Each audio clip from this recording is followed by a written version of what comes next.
Good morning everyone. ISPCS academy में आपका स्वागत है। और आज है 6 मार्च और हम करेंगे 6 मार्च के महत्वपूर्ण करंट अफेयर्स को। तो चलिए स्टार्ट करते हैं। यहाँ पर पहला क्वेश्चन है कि हाल ही में सबसे बड़ी विदेशी एयरलाइंस के रूप में कौन सी एयरलाइंस उभरी है।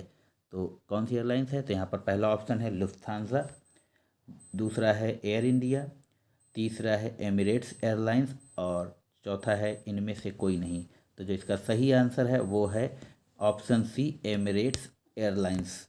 चलिए नेक्स्ट क्वेश्चन देखेंगे। और यहाँ पे दूसरे क्वेश्चन में कह रहा है कि हाल ही में सिटी बैंक का रिटेल बिजनेस किस बैंक में शामिल हुआ है। तो यहाँ पर ऑप्शन है एक्सिस बैंक, ऑप्शन बी है Kotak Mahindra bank, option C है आईसीआईसीआई बैंक और ऑप्शन डी है एचडीएफसी बैंक। तो यहाँ पर जो सही आंसर है वह है ऑप्शन ए, एक्सिस बैंक। और मित्रों, यदि आप चैनल पर नए हैं तो चैनल को जरूर सब्सक्राइब कीजिए। 3 नंबर क्वेश्चन कह रहा है कि हाल ही में बाल यौन शोषण सामग्री पर राष्ट्रीय सम्मेलन का आयोजन कहाँ किया गया। तो जो इसका पहला ऑप्शन है वो है नई दिल्ली, दूसरा है जयपुर, तीसरा है नोएडा और चौथा है इनमें से कोई नहीं। तो जो इसका सही आंसर है वो है ऑप्शन ए, नई दिल्ली में। चलिए नेक्स्ट क्वेश्चन देखेंगे। और नेक्स्ट क्वेश्चन कह रहा है कि हाल ही में दुनिया का दूसरा सबसे मजबूत टेलीकॉम ब्रांड कौन सा बना है। तो ऑप्शन ए है एयरटेल, बी है रिलायंस जियो, सी है वोडाफोन और डी है इनमें से कोई नहीं। तो जो सही आंसर है वह है ऑप्शन बी, रिलायंस जियो। नेक्स्ट क्वेश्चन देखेंगे। और मित्रों, निरंतर अभ्यास करते रहें क्योंकि निरंतर अभ्यास ही सफलता की कुंजी है। 5 नंबर कह रहा है कि हाल ही में एशिया की अब तक की सबसे लंबी साइकिल रेस कहाँ शुरू हुई है।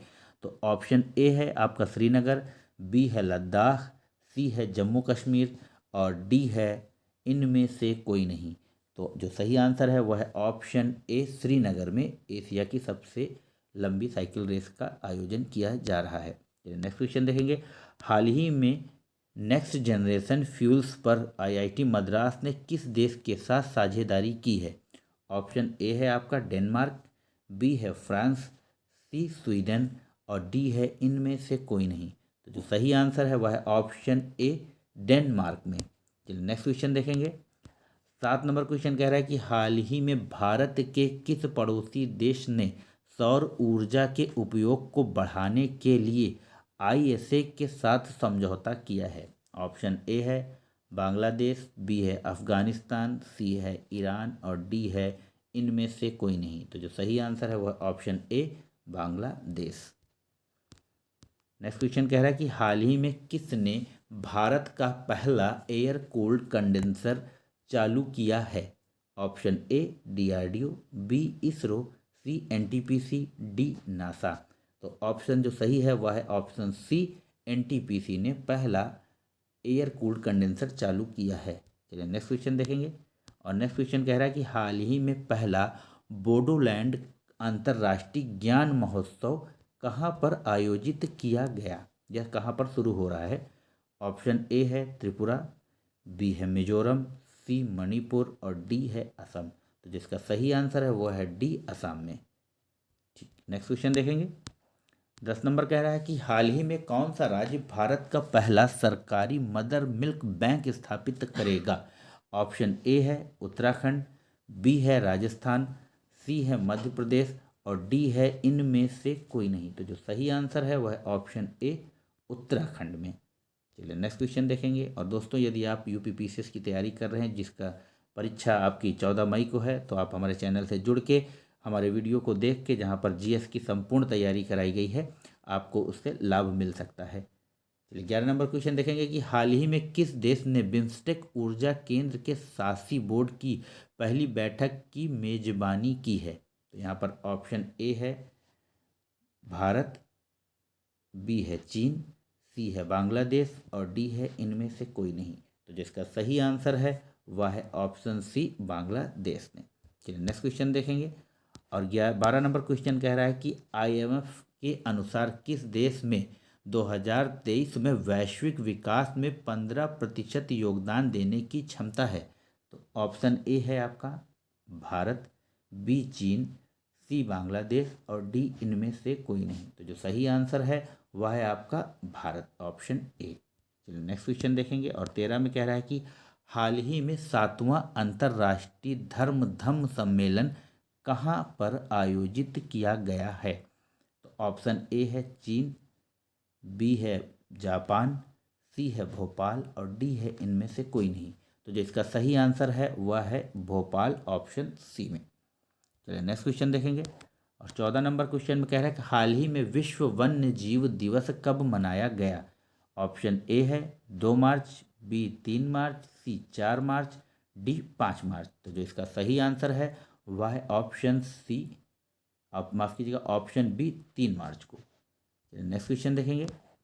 15 में कह रहा है कि हाल ही में बान थुओंग किस देश के नए राष्ट्रपति बने हैं? Option A Indonesia, B Vietnam, C Cambodia और डी इनमें से कोई नहीं। तो जो सही आंसर है वह ऑप्शन बी वियतनाम के राष्ट्रपति बने हैं। चलिए 16 नंबर में कह रहा है कि हाल ही में किस राज्य के 3 जिलों में सोने की खानें मिली हैं? तो ऑप्शन है ए उड़ीसा, बी तेलंगाना, सी मध्य प्रदेश, डी इनमें से कोई नहीं। तो जो सही आंसर है वह है ऑप्शन ए उड़ीसा में। चलिए नेक्स्ट क्वेश्चन देखेंगे। हाल ही में भारत ने कहाँ क्वाड विदेश मंत्रियों की बैठक की मेजबानी की है? ऑप्शन ए आगरा, बी नई दिल्ली, सी जयपुर और डी इनमें से कोई नहीं। तो जिसका सही आंसर है वह है ऑप्शन बी नई दिल्ली में। चलिए नेक्स्ट क्वेश्चन देखेंगे। हाल ही में इंडियंस मेंस हॉकी टीम के कोच बने हैं? तो ऑप्शन एक है यहाँ पर A Craig Fulton, B Jishnu Barua और सी रश्मि शुक्ला और डी इनमें से कोई नहीं। तो जो सही आंसर है वह है क्रेग फुलटन, ऑप्शन ए। चलिए नेक्स्ट क्वेश्चन देखेंगे। और 19 नंबर क्वेश्चन कह रहा है कि हाल ही में एशिया शतरंज महासंघ ने किसे प्लेयर ऑफ द ईयर पुरस्कार से सम्मानित किया है? यहाँ पर ऑप्शन ए है डी मुकेश, बी है विश्वनाथन आनंद, सी प्रागानंद और डी इनमें से कोई नहीं। तो जो सही आंसर है मित्रों वो है option A D Mukesh, Asia शतरंज महासंघ के प्लेयर ऑफ द ईयर से सम्मानित किए गए हैं। चलिए 20 नंबर क्वेश्चन देखेंगे कि हाल ही में उत्तर प्रदेश के किस जिले में मोटा अनाज का सम्मेलन आयोजित किया गया? Option A Agra, B Kanpur, C Prayagraj और डी नोएडा। तो जिसका सही आंसर है वह है ऑप्शन ए आगरा में मोटे अनाज का सम्मेलन आयोजित किया गया। और 21 नंबर क्वेश्चन कह रहा है कि हाल ही में किसने पारंपरिक चिकित्सा पर वैश्विक सम्मेलन और एक्सपो का उद्घाटन किया? तो ऑप्शन ए है सर्वनानंद सोनेवाल, बी है डॉक्टर मनसुख मवांडिया और सी है श्री अमित शाह और डी है इनमें से कोई नहीं। तो यहाँ पर जो सही आंसर है वह है ऑप्शन ए सर्वनानंद सोनेवाल। तो मित्रों यह थे कुछ महत्वपूर्ण प्रश्न जो आपके करंट अफेयर से लिए गए हैं और ये 5 और 6 तारीख के हैं। तो आशा है आप लोगों को पसंद आएंगे। चैनल को लाइक कीजिए, शेयर कीजिए, सब्सक्राइब कीजिए। मुझे इजाज़त दें। जय हिंद, जय भारत, नमस्कार। आपका दिन शुभ हो।